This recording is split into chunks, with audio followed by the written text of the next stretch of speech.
Welcome back to Ferocious Education. This is Ed. Today I'm going to be talking about BIOL.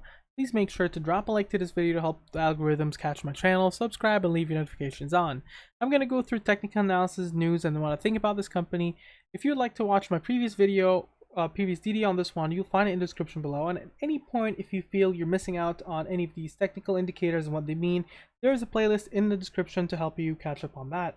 I always welcome feedback, so please mention them in the comments below. So let's jump right into it. You get to see on the MACD, now I'm going to go through months, 1 week. You get to see the negative reversal here is being tested on the MACD as a weekly basis. And you get to see volume hasn't dipped quite a bit from the week before. So that is good news for me. Although the negative reversal is a little bit bad news. So it's something where I'm kind of on the edge of my seat trying to figure out what the action will be. Now, this week has been quite a tough week for the stock. It's seen a massive dip on Monday and it just continued to trade sideways and finished in on the lowest basis on Friday. Now, the stock MACD does show more of a stable. You don't see the histogram kind of continue decreasing, so that's a good sign for me, at least on book it is. Unbalanced volume has been decreasing quite a bit here. ADX supports in a potential for a movement to somehow, a movement or a trend to form. William percent R is oversold. Moving averages are very bearish, so you get to see the stock is way below the 200 SMA, way below the 50 SMA.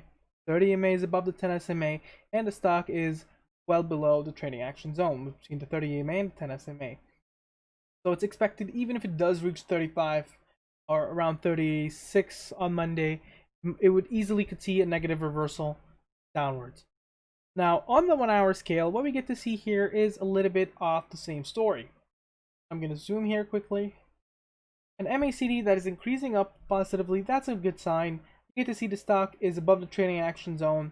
10 SMA, just right above it there. 30 MA is above 10 SMA like the 1 day, bearish. Stock is below the 50 SMA, bearish, and below the 200 SMA, bearish.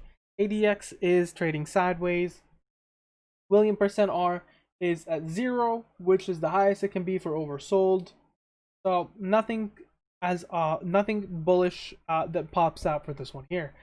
Well, the moving average is expected to be the moving average band. The price is expected to be around 35 cents and 39 in the middle and 43 on the top.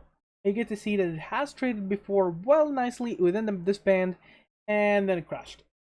And so the expectation here, whether it rises or not, and I'm gonna mention that a little bit later on in the video. Now there was this massive jump. It went from 0.211 all the way to 0.960 to all-time high, and that happened on 8th of April. And then another jump on the 5th of June. No jumps are seen other than one. Oh my god, my bad.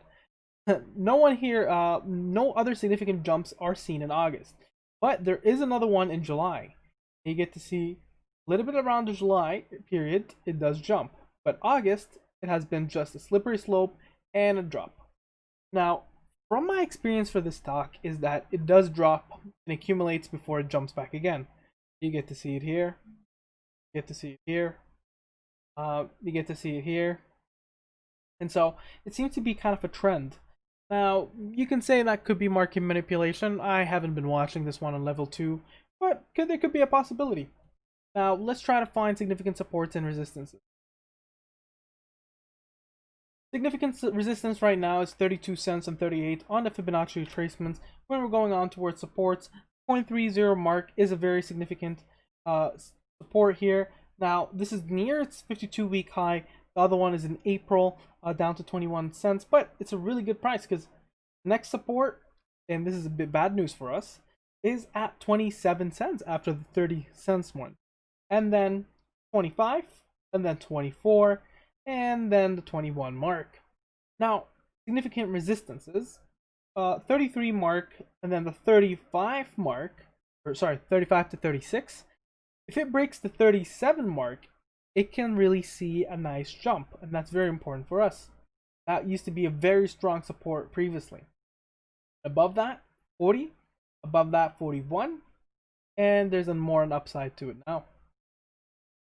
I'm going to use Fibonacci arc here just quickly to try to identify whether Nope, that we're not seeing anything significant off there. Okay. Now we're gonna go on through investor relations. I did go through before the presentations, but let's just do it one more time towards what significance it has. Waterlase uses 80% less water than traditional handpieces. The risk of cross-contamination in the dental office is high due to aerosol production using a drill, so the Waterlase one is significant enough for COVID. And so that way it kind of comes in a little bit of a COVID play. It reduces the COVID-19 transmission while saving on PPE. Perfect. Now let's go on a little bit into institutional values. We get to see on the institutional value scale, nothing significant has happened recently. Morgan Stanley has decreased to 99%. Akon Capital, although I did see Morgan Stanley decrease their shares in multiple different companies, so it's nothing significant here. Vanguard has increased by 3%, Northern Trust by 55%, BlackRock decreased by 12%. Nothing significant as of here. Now, insider trading, I did look into insider trading. Nothing significant comes out of play here. There's more around sales on the 55 mark, but no recent purchases. Revenue. Let's take a quick look. We get to see a revenue here. This one gave a big of a hit on the stock, and this was around the 14th. And if you remember, around the 14th is, well, it did hold nicely, but it dipped after that, so it's not the earning really crashed it. Net revenue, we get to see a decrease on net revenue. Gross profits is around 1/4 what it was.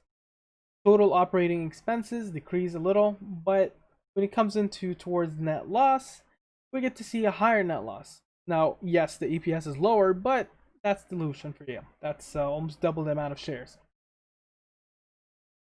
So it does look a little bit bad there. Now, the next thing, they do have, so this is the Q2, they do have different highlights. I'm not going to go through the exact different highlights on this one, but let's move forward towards their compliance. And that is a very significant one, and it's a little bit of a risky play, but it could be very much rewarding. So on March 31st of this year, they received a notice of non-compliance for two things, or actually one thing, is the minimum 2.5 million in stockholder equity, right? And then they did receive as well the below $1 notice as well. Now, in this kind of in this 8Q filing, they do have until August 31st to kind of have a plan. In this one, they do detail a lot of it as well. So in December 3rd, 2019, they failed to below $1.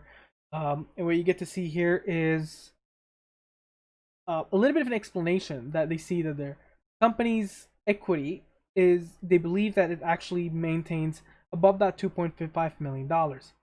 And so they say on as adjusted basis, they have $21.1 million in terms of total equity as of March 31st, and 17 million as of August 12th. And so basically, they have met that compliance requirement for the minimum equity. Now, for the $1, they haven't.